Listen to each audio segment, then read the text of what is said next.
back to my channel. If you're new here, my name is Ejiro, and if you're a returning subscriber, welcome back.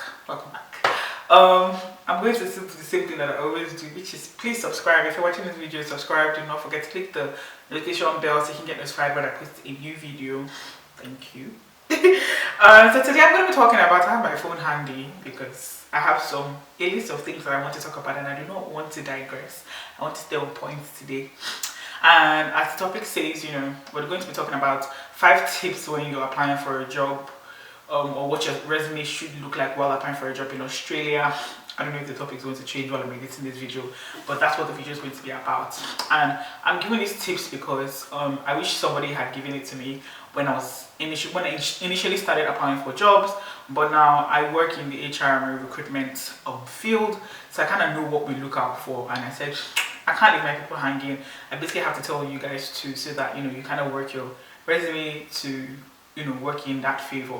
And I think one thing I want to point out is, like, unless you're applying to an organization like PwC or say KPMG or Deloitte here, a lot of organizations will not ask for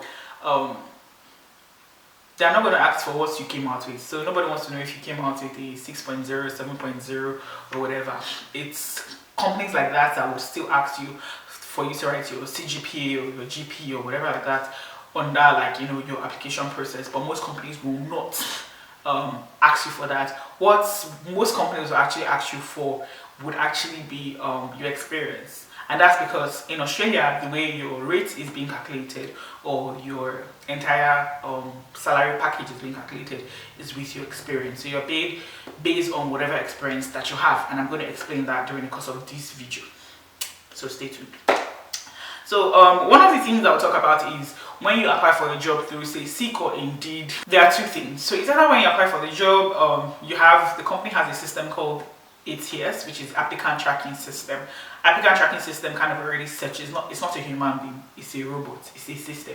And what it does is that it looks for relevant resumes that has the keywords of the position that is being sought after. And when a resume doesn't have those keywords, it doesn't even meet the first stage, which is, say, an HR coordinator or, say, a recruitment officer. So they're not going to even see it. The system is just going to remove you and send you those automated messages of, unfortunately, did not make it through the thing we received. They have a bunch of messages that they send, but that's one. But then if you come to an organization that doesn't have an ATS system, that means you will have a physical person looking or scanning through the, say, Seek inbox and looking at your resume. And to be honest, the person doesn't have time. And I'm not saying this in a bad way, but just imagine that you have things to do. So firstly, maybe you go through the Seek inbox early in the morning, or when you resume at work, to kind of just scroll through, what do I have, let's see what applications have been put in, so that you don't lose candidates. But then your CV is lacking. They just kind of move. If you scan through it and you don't see what you're looking for, you kind of move to the next CV, so that you just keep moving like that. So what you want is for your CV or your CV resume, same thing. What you want is for your CV to actually stand out, so that whoever is looking at it takes the time to actually say, okay, I'm just going to send this to the hiring manager. I'll forward this to whoever, and then we can get it moving. And one thing that I would like to also mention is that in your recruitment stage, even after your CV has been sent to the hiring manager, you still have 3 stages to pass. You still have the phone screening stage to pass through, you have the panel, and then you have the one-on-one with a supervisor, which usually is probably between you and a candidate, or maybe only you and the supervisor, basically, or the team lead, who is going to work directly with you, just trying to see if you're a good fit for the team. I hope you understand that. So some organizations will just have with maybe the phone screening and the panel interview, and that will be it. But ideally it's going to be 3. So before I digress again, how do you get your CV to stand out? I have a list of things. I have some tips for you. Keywords play a huge part in your CV. So what I tell people to do, or what I will do, is that I go all the way to the position responsibility. So every job offer you get a position description, and if it's not there, you can always ask. If I'm rarely would you see a job advert that doesn't already have a position description.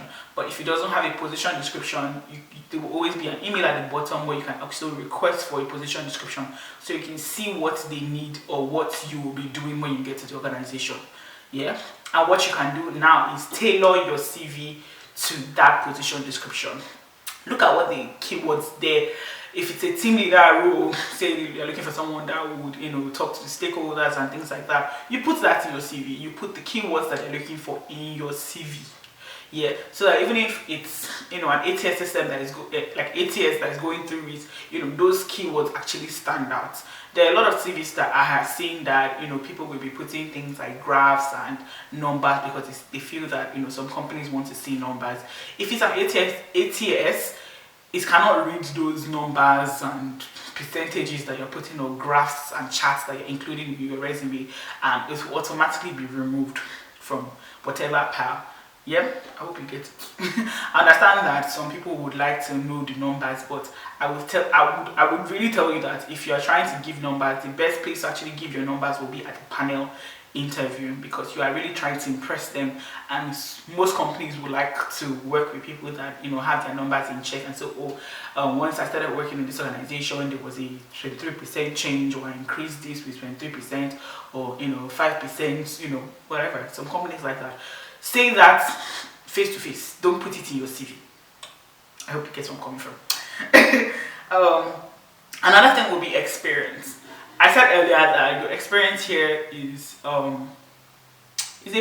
plays a big factor. To be honest, it plays a very big factor when it comes to you applying for a job in Australia. I don't know about other countries. But in Australia, your experience plays a huge part in the sense of payment. So someone that has 2 years experience is going to be earning more than someone that has 1 year experience, and someone that has 1 year experience is going to be earning more than someone that doesn't have any industry experience. I hope you're getting the points. And now we're talking about experience post qualification.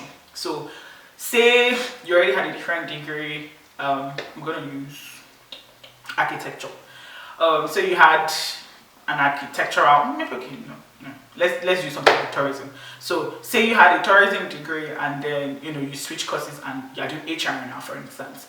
And I have had maybe no industry experience in HR, but I want to start an HR role. I'm not going to be paid the same amount with someone that already has 1 year experience in HR post-study.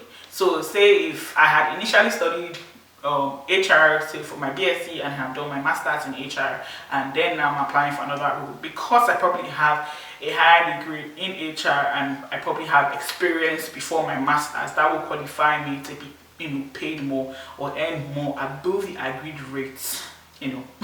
But if I do not have any industry experience, I'm going to be paid, I don't want to say the least amount, but yes, the least amount. Then it's all based on calculation anyways. But if I have 1 year experience, I get paid a certain amount, and the list goes on. Do not forget that most jobs or most positions already have a certain rate attached to it. But if you're applying for a role that is, I don't want to say entry level, but let me just use it, entry level, and then you have three years experience, post qualification experience. Now I would want to pay you more, because I feel that you already have this much experience and you're bringing this to the table, so I will be at liberty to be able to negotiate that. Let's pay this person above the agreed rate, which you also can also negotiate. I hope you get where I'm coming from. You can negotiate it if you feel that for this role I should earn more, I can get more from other companies. Negotiate your way through. The least they can say is no, but at least you try to get more money for yourself. I hope I've been able to explain how your experience applies to your salary. So when you are constructing your CV, please try to arrange your experience properly. Like if you have 2 years, put your 2 years, put whatever years experience. If you feel like, I'm going to go into this organization and I might not know anything, one thing to have in mind is that every organization is going to train you, because each organization uses different systems. I don't know about your industry. My industry, each organization uses different systems. So when you automatically go to a new organization, you are going to be trained on the system that they use in that organization. So whether or not, you just need to have a bit of knowledge about it if you're claiming experience anyways. If you're claiming experience, have basic maybe know how to use an HRS, and then when you go there, if it's a different HRS, you know what you're doing. Hope it makes a bit of sense. Yes, don't go and claim experience that you don't have. Another thing is working or not working. This is pretty.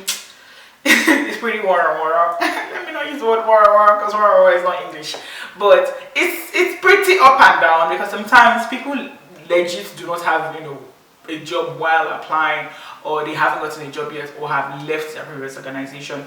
If you are looking to leave your organization, usually obviously you give your notice period and things like that, but do not take that out of your CV yet. Leave that in your CV as presently still working there, so that by the time you submit your CV and you actually have phone screening, you would appear to still be working at the organization and you'll be taken more seriously. But 50% out, like 60% of the time, if you are not working currently, it's a bit tricky, because we want to get reference and know that you were, why were you fired, or why did you leave, things like that. People would lie and say different things, but it just gives your recruiter a bit more trust in you if they know that you're currently still working at that role, or maybe you're still there, but then you're in your notice period, or but you're still there, you have a job. That's what they're looking at, to be honest. It doesn't mean that you cannot apply for jobs while you are not working yet. It just means that you have a stronger potential of getting a job if your CV shows that you are actually presently working. Lastly, I would say gaps. Gaps in the sense that if your CV has missing gaps, or if you were not working for 1 year duration, your recruiter basically wants to know why you're not working that 1 year. Were you studying? What were you doing? If you can actually prove that, oh yeah, I was studying, I wanted to focus on my studies, I was trying to get a bigger degree, or a master's, or a PhD, or whatever degree that you're trying to attain, and that is why I wasn't working during this period, it's understandable. Also bear in mind that a lot of people are here in Australia and doing their master's and PhD and also still working, so have strong points on why you are missing a gap, or why there's a gap in your CV, if you get to the point where you actually have to defend why there's a gap in your CV. Yeah.